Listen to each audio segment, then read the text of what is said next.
Hello. Hello. What do you think of my coffee shop? Oh, very nice. Are you in a real coffee shop or is that a background? Just a background, but I thought if I wanted to be anywhere, it would be in a nice coffee shop like that. Oh my goodness, I love that. How do you do that? I need a background. Well, I didn't think I could do them because the ones that are supplied on Zoom didn't work terribly well for me. And I'm just this week watched a really short training on videos, and this woman had these backgrounds. I thought, oh, I'll give it a try. So this background is on Canva. Never heard of it, didn't know it was possible, didn't know it was a thing. Another time perhaps, because I feel like you're going to race through this and we'll have time, we'll have plenty of time to do stuff that's not on the agenda. So it's cool. Oh, I love it. Yeah. Yeah, that's pretty cool.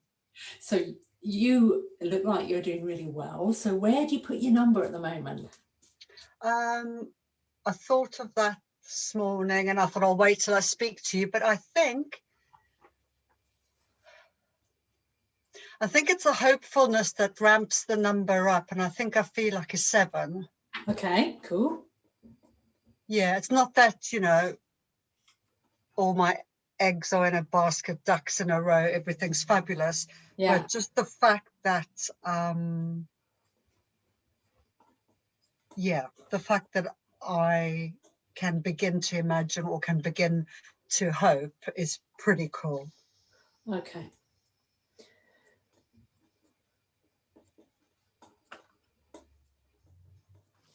So today we've kind of touched on this a little bit, but Are you okay with the light in the background, or does that bother you? yeah, You sure? yeah, Okay, yeah, cool. not a problem at all. I'm a bit fuzzy in the background.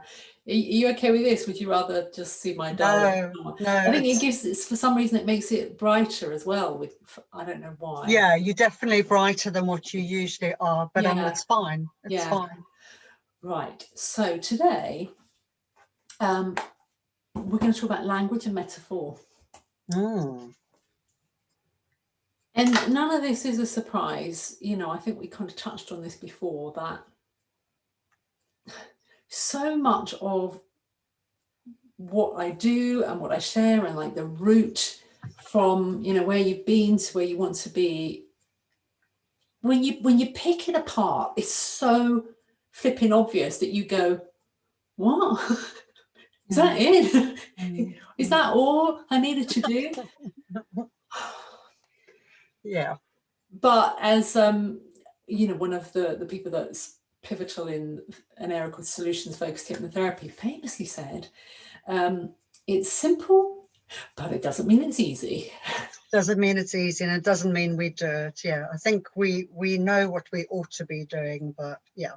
Yeah, I mean, it's a bit like losing weight, isn't it? It's not that we don't know. Not rocket science, is it? It's so easy. I mean, it's so simple. Eat Yeah, less. That's yeah, it. I know. But it's so hard for so many people, sadly. So when I'm talking about language and metaphor, I touched on it a little bit when we spoke last week, when I was doing I was talking about how I construct my personal version of hypnotherapy with the freestyle scripting. Yeah. So I've already nailed my colours to that particular mask of the power of language and metaphor that we use and that other people use, and what we internalize that other people have used. And I just want to start with something really simple, just looking at some key words that just slip into normal language that can trip us up. There are loads of them, but just some common ones. When we talk, in fact, you used the word hope, which sounds like a great word, and it is. But hoping to do something has an automatic attachment to doubt.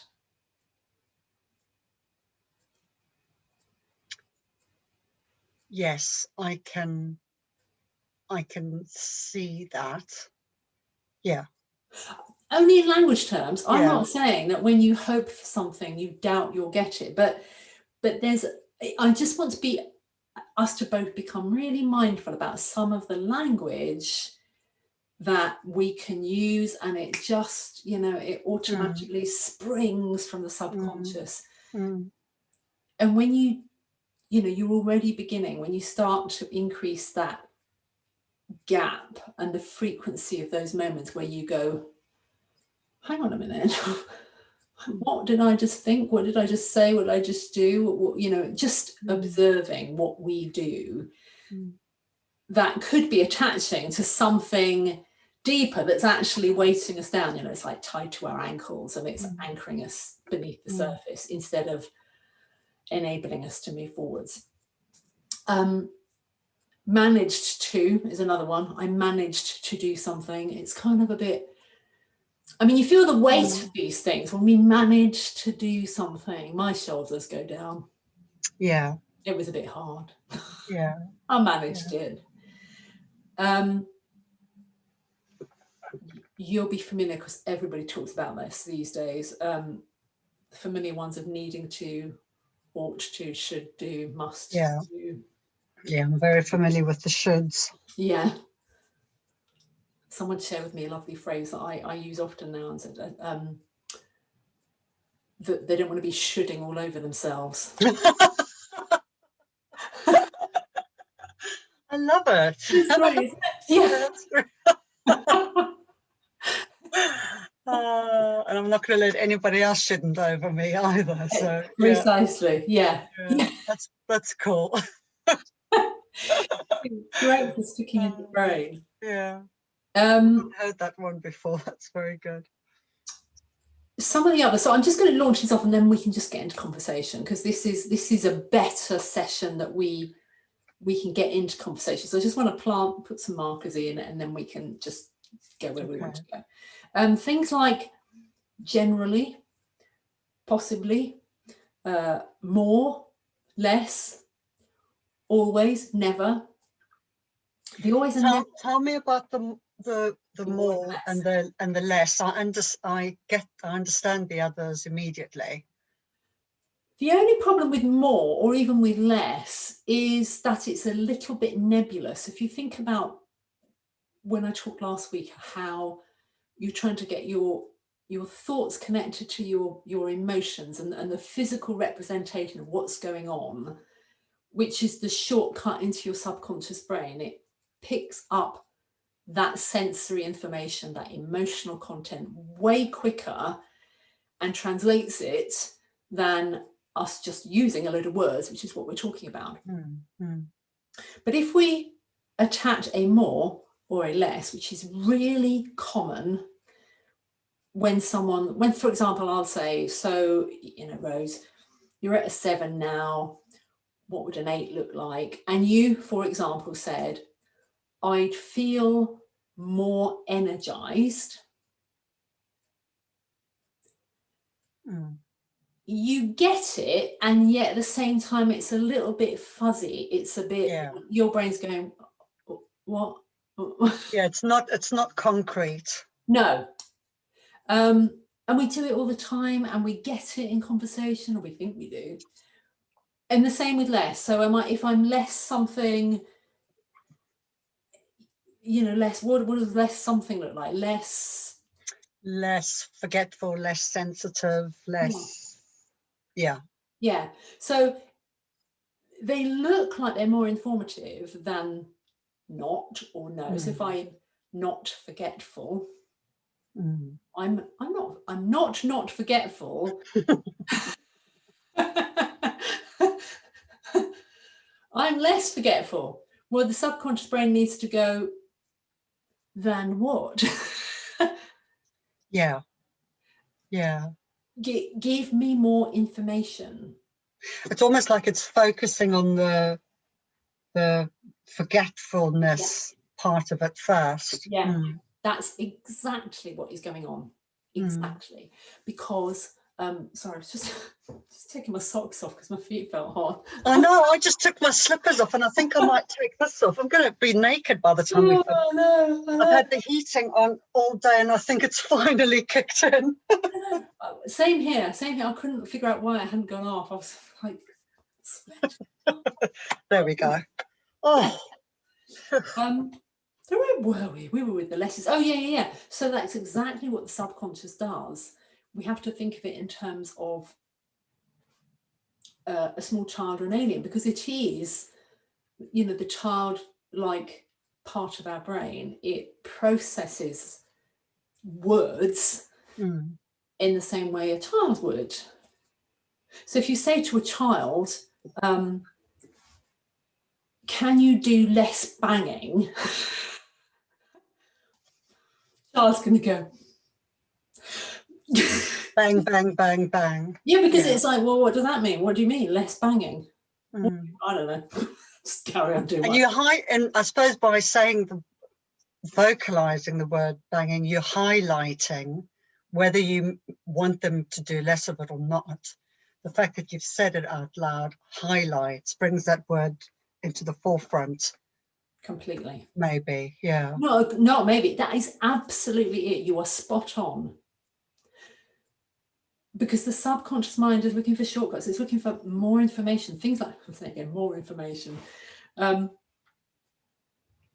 Things like more and less and not are what I describe as logical conscious constructs, which is a very grand way of saying we don't use language like that until we kind of get to school age, because it actually doesn't have an awful lot of meaning. It's an educated understanding, not a inherent. Yeah, you learn it. Yeah. So, but we still have to have a sense of, if someone says to me, could you do less of something? I would still, if I didn't probe a bit further for, exactly what do you want, what is your version of less? It's all a bit confusing. And if things are confusing, our brain will just pass it by, like, oh, can't be bothered with that. Yeah, absolutely. And it will remain focused, as you say, on the word that you might be wanting to do less of. So it is more problematic with less and with not doing. Less doing, not doing.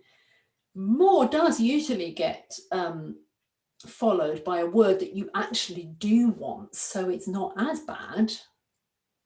That's true. But it would propel you forwards more quickly if you could make it more measurable. We're going to get you we're not a swear jar, we're going to get you a more jar every more from now on. Let's see how much money we can get put together. This is my reticular activating system at work. Bringing me the words. But it just shows you how ingrained it is and how it's part of our daily language, and unless we consciously make an effort.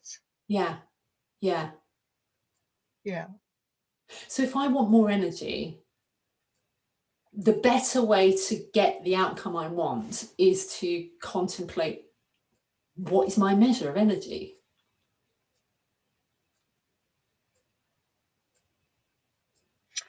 So for me, that would look like going to bed early, a good night's sleep, drinking water, less distraction, put my phone away. Put your phone away. There you go. Yeah. And what else? More energy. I was going to say less tea, less caffeine. For me, more energy would definitely be linked to sleep and mental health. So I have energy when I take care of myself, when my self-care is up to scratch, where it should be. So Where I would I know. like it to be. This whole session will be like that. I do. Fine, we're both going to be doing it. So the next bit for you is to go, well, what do I do when I have more energy? If I have more of it, so you're at that point, which is great, of identifying factors that contribute to you having more of it. Oh, okay. So instead of I want more energy, but what would I do if I had more energy? Not how do I get it? What would I do? I mean, the first one's really useful, but yes, yeah. then what do you want? What would you do if you had What it? would I do with the God? Everything's easier in your day when you've got more energy.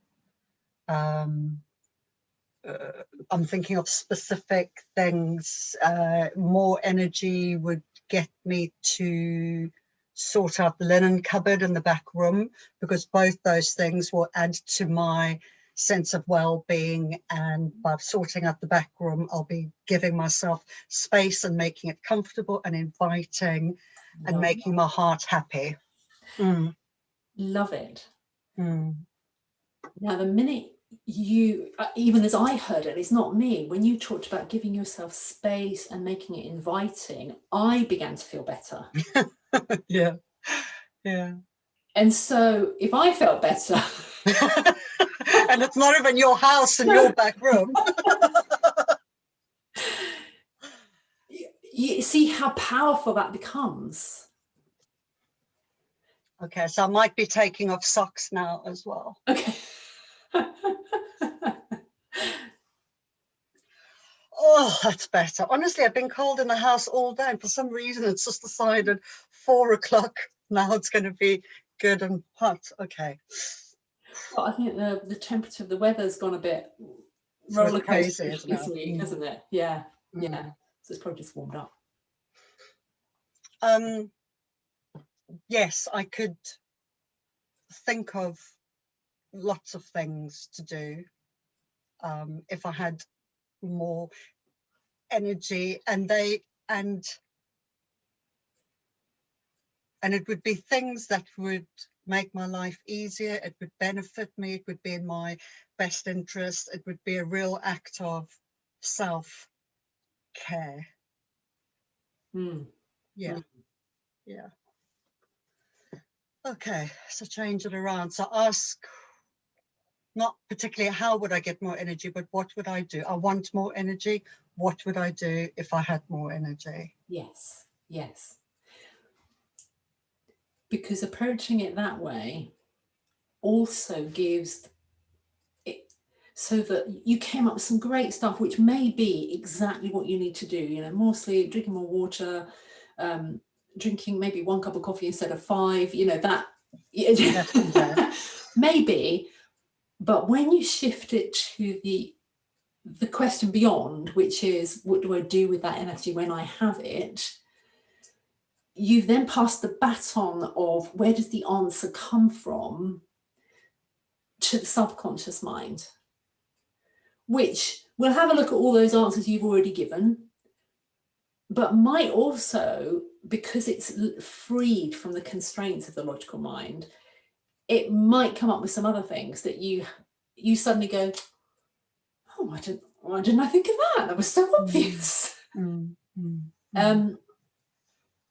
that's, you know, if we go back to what we talked about last week, where we're laying out our marathon, or we're laying out the doggy treats, or whichever analogy we're using. Oh, yes. I quite like your doggy treats. Yeah.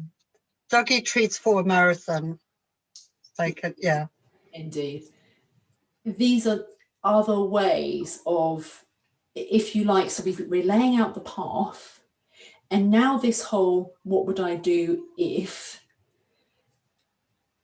are like the little incentives that you can see one, and you go, I can keep running, I can get to that one, and it just alters your ability to get there, really. Yeah, it kind of propels you it feels like it propels you forward, and it's far more exciting. You feel it in your body far more. Just speaking about the back room, or even just thinking about when I think the linen cupboard needs to come first before I do that, is, in the past I thought of it as always a chore, but I can see the end result and what I'm going to get from it. Yeah. And that feels exciting, or at least gives me some energy in a way. Yeah. Yes. Which is what we talked about last week, is the very act of thinking about it, you know, where we were connecting thoughts and feelings. So you thought it, then you felt it, and then you're more likely to do it. So you're creating a virtuous. Which is exactly why the opposite, I mean, this is a good example. It's exactly why the opposite is true. If that you are using negative language or thinking negative thoughts, that's where your brain goes, that's where your energy goes. So what you're saying is to change the language, and with a couple of questions, the answers that you come back with are more positive and uplifting and lovely all round. And that's what you're feeding to your brain, your subconscious. Training the brain, not train your dragon, train your brain. Yeah, that's pretty cool. So when you said about the linen cupboard, and you used those words, I'd have more space, it would be more inviting, and you actually, like, your body opened up as you said it. Did you sense that, oh, that feels better? Definitely, definitely. Yeah. I could feel a energized, clearer energy in me just from saying that, as I was saying it. Yeah, yeah. And I don't want to dive too deep into it. So me feeling it was partly because of the language you used, because there's something lovely about the word inviting and the word space. You know, they're nice, evocative words. Yeah. But also there's mirror neurons that go on, which connect. You know, we get synchronous and serendipitous thought processes and feelings. So there's probably some of that at play as well. Very nice. Indeed. So, you know, the other words which feed out of that are things like generally, maybe, possibly. Yeah. I did a podcast earlier today which kind of fits around later. Oh, that's a bad one. Later is terrible. Later is just so depressing.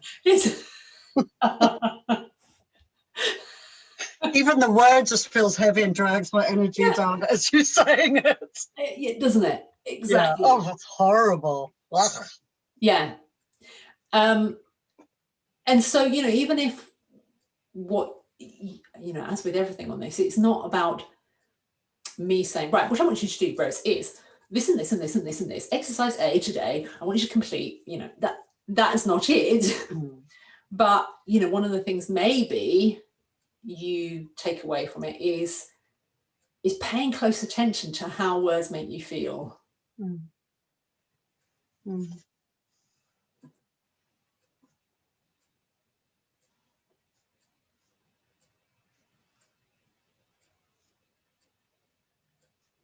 I think I have 2 books somewhere, not written by hypnotherapists, but NLP, and about the words we use. I'm going to look it up. That would be, yeah, that's similar to this. And this is really worth thinking about.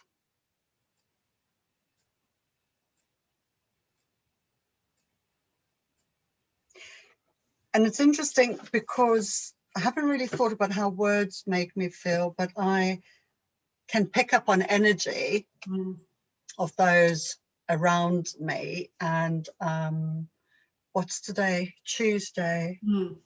On Sunday,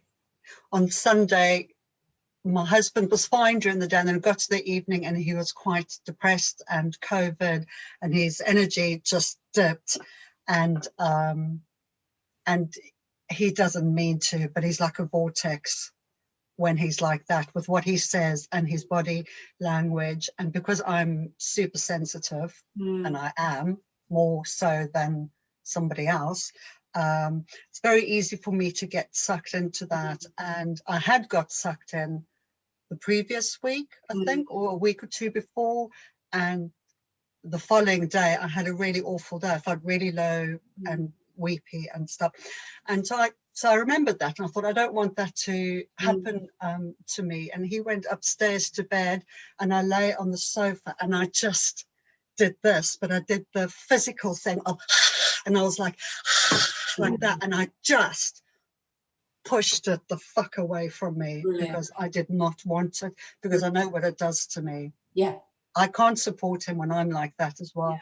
And I'm telling you this because I can understand it when it's a feeling or a sense around me, but to actually think about the words themselves is going to be interesting. And maybe that will be the same. You know, I'm quite visual and physical. I like the idea of putting that word back into the outside, not ingesting it, not taking it in. Yeah. Yeah, and that's a lovely analogy. And I think because you're already tapped into those feelings, and you have some great tools for releasing them. Yeah. If you become more closely aware of words and how they make you feel, like before they become, before they suck you down into the vortex. Yeah. That gives you an opportunity earlier on to go, and do some clearing out. Yeah. Well, I'm quite looking forward to this. I'll make a little, because I have to make notes of everything. I'll put a little post-it note up that this is going to be this is what I want to focus on this week. Yeah, I'm quite looking forward to seeing what the outcome is and how often I use language that is not motivating and not, I was going to say hopeful. No. Too scared to say anything now. Take that back. There's nothing wrong with something being hopeful. It's actually probably when we use it in the phrase "I'm hoping to." Yeah, there's nothing wrong with hope or being hopeful. But yeah, when we say, "I'm hoping to," blah blah blah blah blah, that means that's like another version of later, really. That's like later. That just makes my energy go, no. I've transferred this word that might fool you into thinking I'm being positive about this, but I'm not. No. Yeah. That's true. Yeah, and we have to be mindful of that, because we get awfully clever about dressing things up. Yes. No, you misunderstand. It's not a turd. What do you mean? It's a chocolate. From this angle, it looks just like a blancmange. Oh God, yes. But I mean, on the whole, in the short time we've been together, you are actually really, really good at picking great language. I went through and I was picking out, and normally with a lot of people, because I wrote down, here's my oh, hello, you can't see it. Oh, that was weird. Oh, interesting. Oh my God, you're like the Invisible Woman. I can't We got that recorded for prosperity. Yeah, goes viral. Ooh, magic paper. My magic paper. No, forget it. Anyway, you might have got a gist, but there's a lot of words on a piece of paper. And that was from Friday, when I was writing down lots of things so I could use them for the hypnotherapy part of the session, which links to why affirmations in principle are really good, but in reality are mostly pretty rubbish, because they're someone else's words that don't really sit comfortably with us. But I had to really look through this for any sense of, was there anything in here that I would call, language or metaphors that could take you out of where you want to be rather than towards where you want to be. And on the whole, there were, in fact, I'm looking now, I thought, oh no, I found one. It was like, oh, I found one. You were good. Where was it?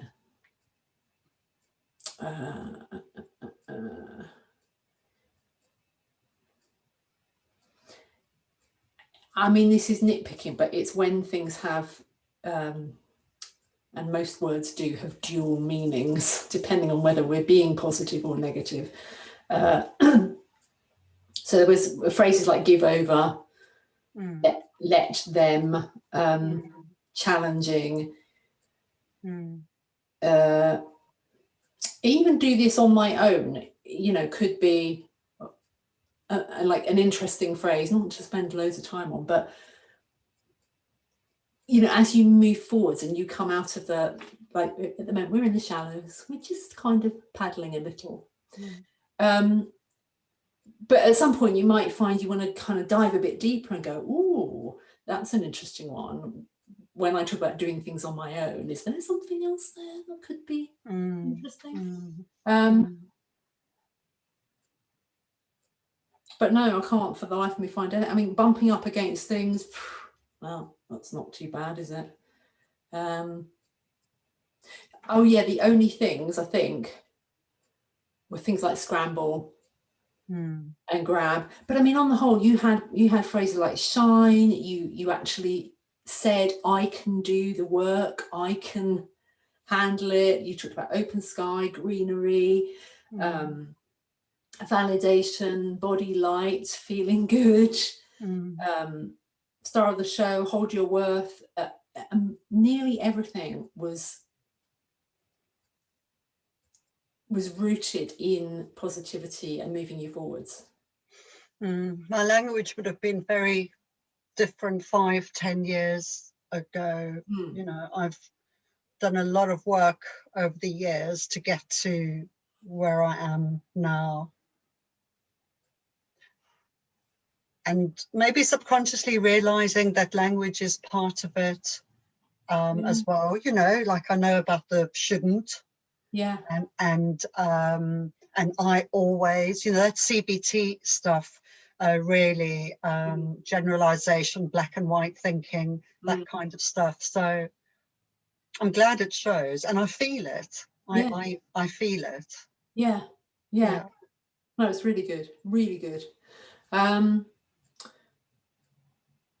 So when you talked about the CBT with the always and the nevers and the evers and stuff like that, do you also use that in terms of growth mindset awareness as well, and how it works in that context? I don't know what you mean by that. Okay, so with growth mindset versus fixed mindset, evidence of fixed mindset is often use of phrases like always and never. Yes. You know, thinking at either end of a spectrum rather than having any continuum.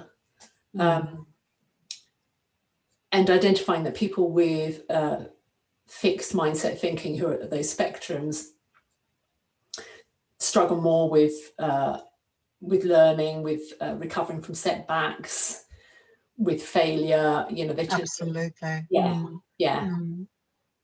Yeah, no, I'm aware of it, and that then changing the language, because, you know, in the past I would have said to myself, I'm always what? I can't even think terrible things of myself anymore, which is lovely. You know, I'm always subpar when I deliver my workshops or whatever, or, you know, that just doesn't cross my mind anymore. When I catch even friends or colleagues saying, you know, I have to, or I should, or always, or that those ones are easier to identify. It was interesting what you said earlier about more and less,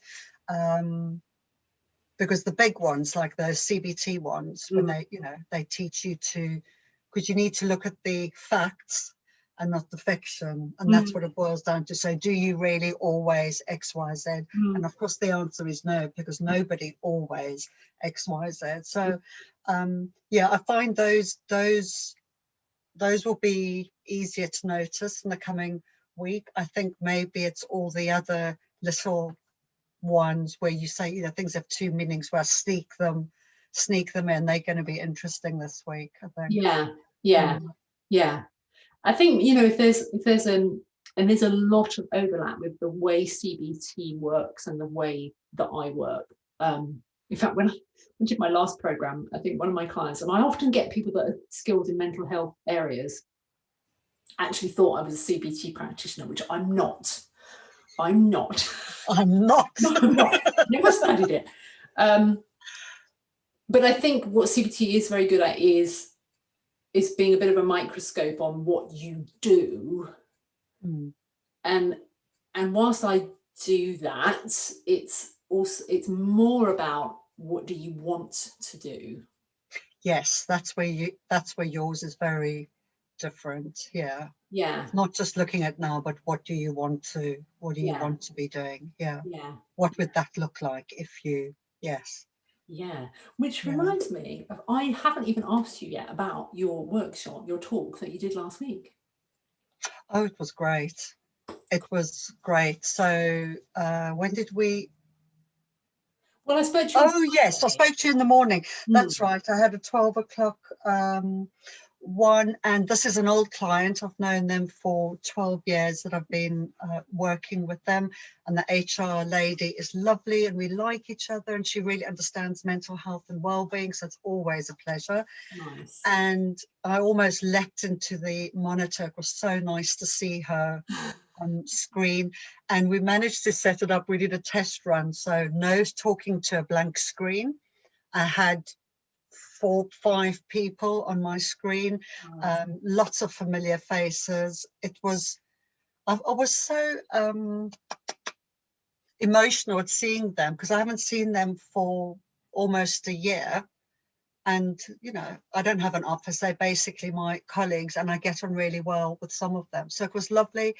And it was well received. It was even better than Thursday's one, because of course it's the second time that I've done it. Felt very comfortable, and it just made a huge difference talking to real life people. And because they know me and they've known me for a long time, when I asked questions, I had people popping up and adding their bit, which was just lovely. Mm, So mm, it was delicious. It just made me so I felt good about myself, and I felt really all warm and fuzzy, because I'd seen people that I really like and that I miss, and you know, we all starved of physical contact. yeah, Yeah. yeah, yeah. Yeah, it was really nice. It was good. And I've got another one on Friday, and then my last one on Tuesday. And the Friday one is only at 5. They're doing it at the end of the day, at their design meeting or something. They're also architects. I think it's a terrible time of the day. I think it's awful to do it at Mm, 5 o'clock. yeah, this. And especially when you're working from home and things are so very different Mm, now. But they are people. I did one talk with them a year ago, just before we went into lockdown, and it was really well received, and they were keen to get me back, and then kind of COVID happened. So I don't have as good a, I don't know them as well, but they lovely. So it will just be interesting, the energy at the end of the day, for me and for mm, them, mm, really. So I'll try and be mindful of that and maybe engage them a bit more, so that they're not sitting and just listening to me. mm. Yeah. What did So you got great feedback last week. What was it that you liked? I mean, it was obviously seeing the other people. What did you feel particularly good about in terms of what you did and how you did it? I think it's twofold. I think it's becoming more polished, um, and not in a formal, sense. But since I've been doing this with you and I've looked at playbacks, I never realized that I've fidgeted so much and I'm always moving and I had no idea I do that. And I managed to kind of, you know, be still me, but not move around so much. And I was really pleased about, I was really pleased about that. And I was pleased that I went with my gut of it being informal. Great. Yeah. And you know, I lost track at one stage and menopause, and I said it out loud, and I could see one of the directors, she's probably around my age, a little bit older. She got a little bit, I think she blushed, Yeah. actually. I don't know.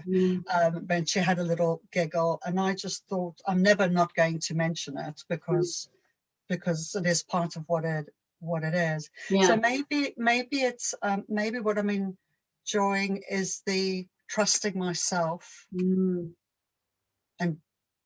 trusting myself and being grounded that however I deliver is the right way for me. And they are going to love it or they not. They'll either have me back or they won't. And I'm tired of trying to adapt to other people's needs, even though they haven't asked me. But in the past, I would have seen a look on a face or heard a word, a tone, and made up my own mind what that meant. Yeah. And I would have tried to accommodate that. And I'm not doing that ever again. Brilliant. Brilliant. So how did you, apart from, you know, going, oh, menopause, forgot that, how else did you introduce the informality that you really valued having done? The informal stuff. When I give my talks, I don't talk to a script. You know, some people will learn their speech, so to speak, from beginning to end. And I think I'm a bit like you. I will be speaking about something and then that needs more of an explanation, and then I'll go off and I might go around the houses before I come back. And I like that because you're linking things all the time and it's far more natural. And we're talking about mental health and well-being, and that's not regimented and linear. No. At all. So I go off track, I come back, I move around, I laugh, I mention menopause. I think I swore twice because, you know, I swear. And the feedback from Jo, the HR person, I'm going to catch up properly with her on Monday, but she wrote back and she said it was, I think she used 3 words. She said it was informal. I loved it. She said informal, thoughtful, and something like helpful, I think. And then said she had been focusing, as a result of it, she was more cognizant of her breathing and her water intake, hydration, which is one of the things we spoke about. And I was thinking about it today. I think in the past, feedback like that, without her spelling it out for me, like, I think you are great and this was a wonderful talk. Instead, she said informal, thoughtful, and helpful. In the past, I might have somehow twisted that and thought, shit, I'm not, you know, she says I'm informal, so she knows. So was I too informal? I would have worried about that, even though I told you I want to be informal. To have her recognize that, actually, as I'm speaking it, I think that's what I was thinking today. But when I saw her mention it, initially there was a little, but like, you know, is it too informal? Or why did she say that? Why did one of the words she used to describe the talk informal? And actually, that's what I wanted. It's what I delivered. And this is the start of me trusting that the way I work is enough. It's good enough. Sure is. Yeah. So You did that really well. How did it feel talking through how you felt you'd done it well? Because did you notice there was a little just slight detail from, I understood how they felt, but when you went and described how you felt. What, afterwards, how I felt about doing it well? Afterwards, but also during, noticing what you did that you felt went well for you.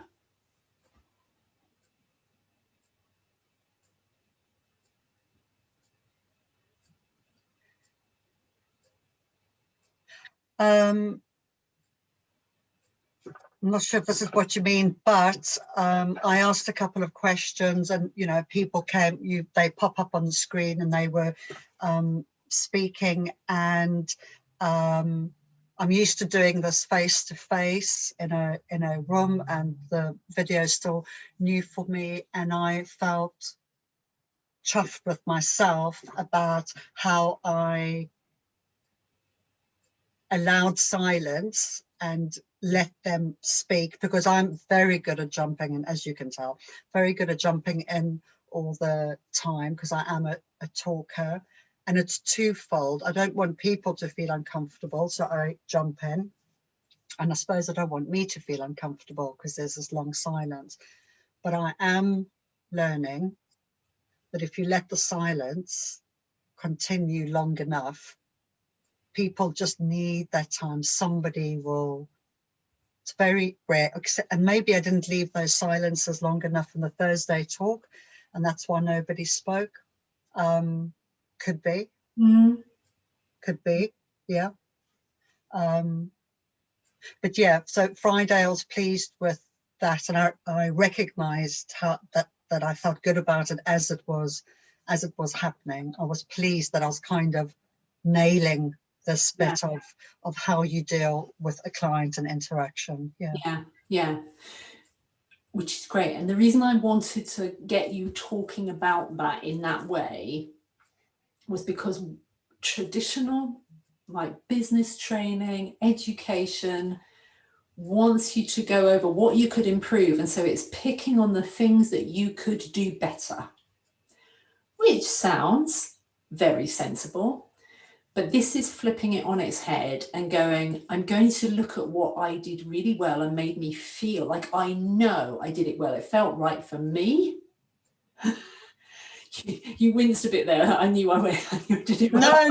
No. It's just, I hadn't thought of that, because when we've spoken before about celebrating your successes. So I never delved deeper. I just came off that and thought, yes, it went well. Told Chris, yes, it went well.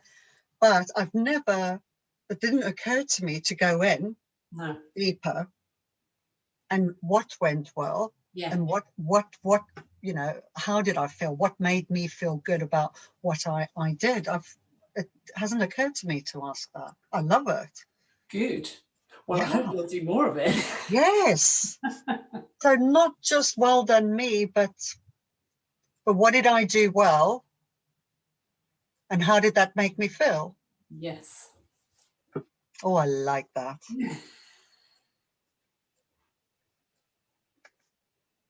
Never asked myself that in my life. I don't think many of us have. I don't think we're not educated to do it that way. No, we are educated to find out what went wrong and how can I fix it. Yes. That's it. Yes. That's it. And if you had asked me about the talk, those would have been the things. Although I noticed that my what's the word? The construction is better. I'm getting better at it. Normally it would be, so what wasn't that great, and what do I need to improve on next time? We're always doing that. Exactly. This is wow. That makes me feel really good. I like that. Good. Because if you think about it logically, when thinking about words, you're encouraging your reticular activating system to go, oh, look for more of that. And the more skilled you become at the things you're already skilled at and you already enjoy, it's going to be better anyway. But then you also leave space to go, okay, what else do I want to do? What else do I add in? You know, then you can, but the chances are that the things that might not, you know, might have done with a bit of improvement may well improve anyway, because you focused on the stuff that was working and you just got better at that because it made you feel good.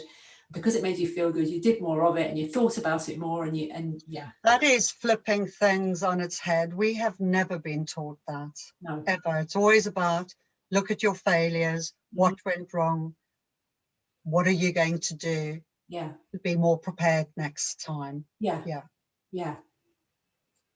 I like that, and I agree with that, because if I'm feeling good about that, it's going to make me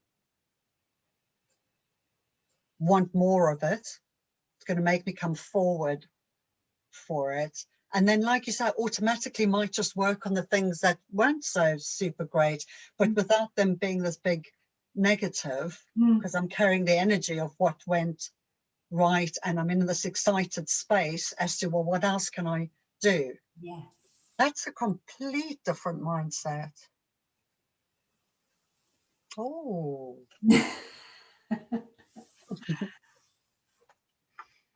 Oh, I like that. We should be taught this shit at school. Yeah. Put it in your book, please. Yeah. Put it in your book. It will be part of it, you know, and if you can just make one person think about it a little bit differently, then that's a win, isn't it? Yeah. I suspect it comes partially from, you know, if you think of the roots of education, God, you know, I'm no expert in where education comes from, but, you know, if you think that science plays a key role in the way our education is constructed, it probably is very important in science when something goes wrong to go, oh, how do we do that differently? Because it works that way, you know. Yes, that makes sense, and that's exciting for scientists. Things going wrong in science are quite exciting. Yeah, exactly, and it works perfectly for that genre, but they put it as an umbrella. I mean, you know, schooling is really archaic, really. Yes. We don't need to be learning the stuff that, I know things are changing, but you know, the shit I learned at school and the way I was taught, so outdated. Nobody needs that. It hasn't changed that much, sadly. But, God, that's terrible. Yeah. Right. Well, so I think the key element for today, which was about language and metaphor, but really there's just one word that I think is the most important one to focus on, which is specificity. Specificity. Now I have to learn how to say that. Specificity. What's my other one I can't say? Chris was getting so cross with me. Prosperous. Prosperous. That one. Prosperous. Oh my goodness. Okay, specificity. Specificity. No, you know what I mean. I just mean being specific. Specificity. I think. Yeah, specificity. So, you know, from helping your brain, you know, we started in the sort of moving it from a slightly negative place, going, well, we don't want it to go, well, tell me, what do you mean? What do you mean, brain? When you say more energy, what do you mean? Yes. But then moving it into the completely different space where it's wholly positive and go, what's the specificity of what you did well? Why did that go well? What was it you did? How did that feel? Why did it feel like that? That then being as specific as you can there too.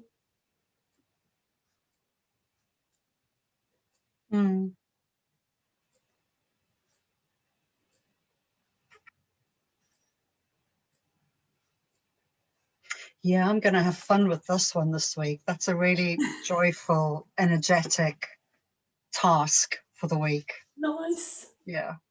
Nice. Yeah, I like that. Good. Me too. Yeah. And Even though I can't say it and pronounce it, I know what I know what it is. I tell you what, we'll leave it a bit. You'd be more specific.